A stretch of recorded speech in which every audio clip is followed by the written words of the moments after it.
In that time were made those things that afterwards were most renowned of all the works of the elves. For Fëanor, being come to his full might, was filled with a new thought, or it may be that some shadow of foreknowledge came to him of the doom that drew near, and he pondered how the light of the trees, the glory of the blessed realm, might be preserved imperishable. Then he began a long and secret labour, and he summoned all his lore, and his power, and his subtle skill, and at the end of all he made the Silmarils. As three great jewels they were in form, but not until the end, when Fëanor shall return, who perished ere the sun was made, and sits now in the halls of awaiting, and comes no more among his kin. Not until the sun passes and the moon falls shall it be known of what substance they were made. Like the crystal of diamonds it appeared, and yet was more strong than adamant, so that no violence could mar it or break it within the kingdom of Arda. Yet that crystal was to the Silmarils but as is the body to the children of Ilúvatar, the house of its inner fire, that is within it, and yet in all parts of it, and is its life. And the inner fire of the Silmarils Fëanor made of the blended light of the trees of Valinor, which lives in them yet, though the trees have long withered and shine no more. Therefore, even in the darkness of the deepest treasury, the Silmarils of their own radiance shone like the stars of Vardar. And yet, as were they indeed living things, they rejoiced in light, and received it, and gave it back in hues more marvellous than before. All who dwelt in Aman were filled with wonder and delight at the work of Fëanor, and Vardar hallowed the Silmarils, so that thereafter no mortal flesh, nor hands unclean, nor anything of evil will might touch them, but it was scorched and withered. And Mandos foretold that the fate of Arda, earth, sea, and air, lay locked within them. The heart of Fëanor was fast bound to these things that he himself had made. Then Melkor lusted for the Silmarils, and the very memory of their radiance was a gnawing fire in his heart. From that time forth, inflamed by this desire, he sought ever more eagerly how he should destroy Fëanor, and end the friendship of the Valar and the elves. But he dissembled his purposes with cunning, and nothing of his malice could yet be seen in the semblance that he wore. Long was he at work, and slow at first, and barren was his labour. But he that sows lies, in the end shall not lack of a harvest, and soon he may rest from toil indeed, while others reap and sow in his stead. Ever Melkor found some ears that would heed him, and some tongues that would enlarge what they had heard, and his lies passed from friend to friend, as secrets of which the knowledge proves the teller wise. Bitterly did the Noldor atone for the folly of their open ears in the days that followed after. When he saw that many leaned towards him, Melkor would often walk among them, and amid his fair words others were woven so subtly that many who heard them believed in recollection that they arose from their own thought. Visions he would conjure in their hearts of the mighty realms that they could have ruled at their own will, and power and freedom in the east. And then whispers went abroad that the Valar had brought the Eldar to Aman because of their jealousy, fearing that the beauty of the Quendi and the Maker's power that Ilúvatar had bequeathed to them would grow too great for the Valar to govern, as the elves waxed and spread over the wide lands of the world. In those days, moreover, though the Valar knew indeed of the coming of men that were to be, the elves as yet knew naught of it, for Manwë had not revealed it to them. But Melkor spoke to them in secret of mortal men, seeing how the silence of the Valar might be twisted to evil. Little he knew yet concerning men, for engrossed with his own thought in the music, he had paid small heed to the third theme of Ilúvatar. But now the whisper went among the elves that Manwë held them captive, so that men might come and supplant them in the kingdoms of Middle-earth. For the Valar saw that they might more easily sway this short-lived and weaker race, defrauding the elves of the inheritance of Ilúvatar. Small truth was there in this, and little had the Valar ever prevailed to sway the wills of men. But many of the Noldor believed, or half believed, the evil words. Thus, ere the Valar were aware, the peace of Valinor was poisoned. The Noldor began to murmur against them, and many became filled with pride, forgetting how much of what they had and knew came to them in gift from the Valar. Fiercest burned the new flame of desire for freedom and wider realms in the eager heart of Fëanor. And Melkor laughed in his secrecy, for to that mark his lies had been addressed, hating Fëanor above all, and lusting ever for the Silmarils.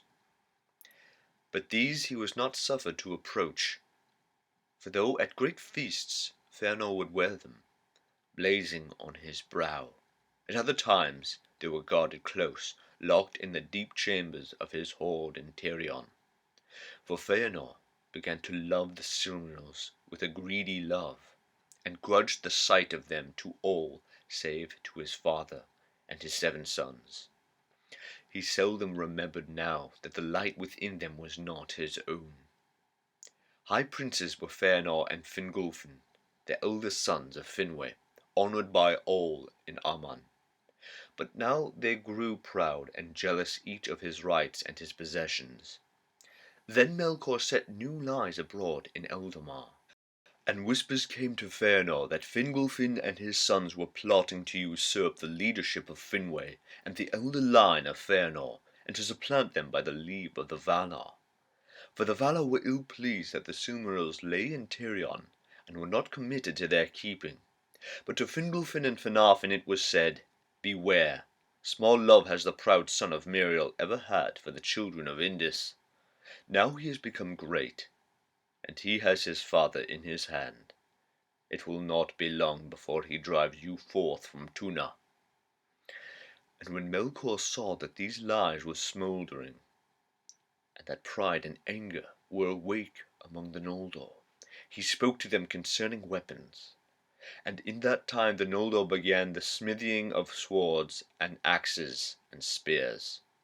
Shields also they made, displaying the tokens of many houses and kindreds that vied one with another, and these only they wore abroad, and of the other weapons they did not speak.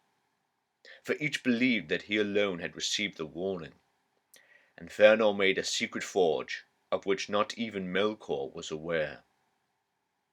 And there he tempered fell swords for himself and for his sons, and he made tall helms with plumes of red. Bitterly did Matan rue the day when he taught to the husband of Nerdanel all the law of metalwork that he had learned of Aule. Thus with lies and evil whisperings and false counsel, Melkor kindled the hearts of the Noldor to strife, and of their quarrels came at length the end of the high days of Valinor, and the evening of its ancient glory. For Fëanor now began openly to speak words of rebellion against the Valar, crying aloud that he would depart from Valinor back to the world without, and would deliver the Noldor from thraldom, if they would follow him. Then there was great unrest in Tirion, and Finwë was troubled, and he summoned all his lords to council. But Fingolfin hastened to his halls and stood before him, saying, King and father, wilt thou not restrain the pride of our brother, Finwë, who is called the Spirit of Fire all too truly? By what right does he speak for all our people, as if he were king? Thou it was who long ago spoke before the Quendi, bidding them accept the summons of the Valar to Aman. Thou it was that led the Noldor upon the long road through through the perils of Middle-earth to the light of Eldamar. If thou dost not now repent of it, 2 sons at least thou hast to honour thy words." But even as Fingolfin spoke, Fëanor strode into the chamber, and he was fully armed, his high helm upon his head, and at his side a mighty sword. "So it is even as I guessed," he said. "My half-brother would be before me with my father, in this as in all other matters." Then turning upon Fingolfin, he drew his sword, crying, "Get thee gone, and take thy due place." Fingolfin bowed before Finwë, and without word or glance to Fëanor, he went from the chamber. But Fëanor followed him, and at the door of the king's house he stayed him, and the point of his bright sword he set against Fingolfin's breast. "See, half-brother," he said, "this is sharper than thy tongue.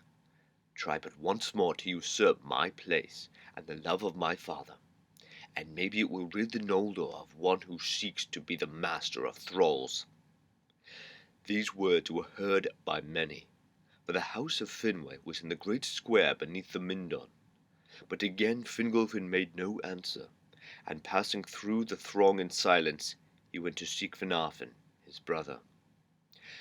Now the unrest of the Noldor was not indeed hidden from the Valar, but its seed had been sown in the dark, and therefore since Fëanor first spoke openly against him, they judged that he was the mover of discontent, being eminent in self-will and arrogance. Though all the Noldor had become proud, and Manwë was grieved, but he watched and said no word. But Fëanor was not held guiltless, for he it was that had broken the peace of Valinor and drawn his sword upon his kinsmen. And Mando said to him, "Thou speakest of thraldom. If thraldom it be, thou canst not escape it, for Manwë is king of Arda, and not of Aman only. And this deed was unlawful, whether in Aman or not in Aman. Therefore this doom is now made. For 12 years thou shalt leave Tirion, where this threat was uttered. In that time take counsel with thyself, and remember who and what thou art. But after time, this matter shall be set in peace and held redressed, if others will release thee." Then Fingolfin said, "I will release my brother." But Fëanor spoke no word in answer, standing silent before the Valar. Then he turned and left the council, and departed from Valmar. With him into banishment went his 7 sons, and northward in Valinor they made a strong place, and treasury in the hills. And there at Formenos a multitude of gems were laid in hoard, and weapons also, and the Silmarils were shut in a chamber of iron. Thither also came Finwë the king, because of the love that he bore to Fëanor, and Fingolfin ruled the Noldor in Tirion. Thus the lies of Melkor were made true in seeming, though Fëanor by his own deeds had brought this thing to pass, and the bitterness that Melkor had sown endured, and lived still long afterwards between the sons of Fingolfin and Fëanor. Now Melkor, knowing that his devices had been revealed, hid himself, and passed from place to place as a cloud in the hills, and Tulkas sought for him in vain. Then it seemed to the people of Valinor that the light of the trees was dimmed, and the shadows of all standing things grew longer and darker in that time. It is told that for a time Melkor was not seen again in Valinor, nor was any rumour heard of him, until suddenly he came to Formenos and spoke with Fëanor before his doors. Friendship he feigned, with cunning argument, urging him to his former thought of flight from the trammels of the Valar, and he said, Behold the truth of all that I have spoken, and how thou art banished unjustly.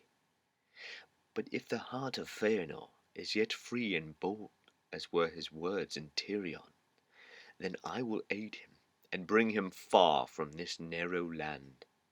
For am I not Valar also? Yea, and more than those who sit in pride in Valmar.